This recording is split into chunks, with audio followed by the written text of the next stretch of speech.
ধর্মের নামে রাজনীতি তো সেই ব্যক্তি করে 1996 সনের নির্বাচনের আগে যিনি মাথায় পট্টি বেঁধেছিলেন, যিনি শপথ গ্রহণের সময় হাতে তসবিহ পড়েছিলেন, ধর্মের নামে রাজনীতি তিনি করেছেন।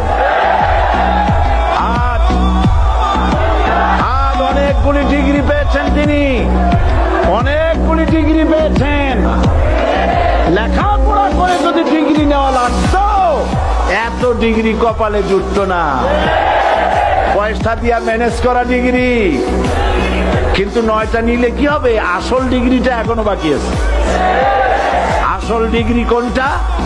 নির্বাচনের আগে পট্টি বেঁধে তসবিহ নিয়ে গোটা জাতিকে যে সফলভাবে প্রতারণা করতে আপনি পেরেছিলেন মহাপ্রতারক হিসাবে, সেই ডিগ্রি আগামী নির্বাচনের মোক্ষম সময় জনগণ আপনার গলায় পরায় দেবে।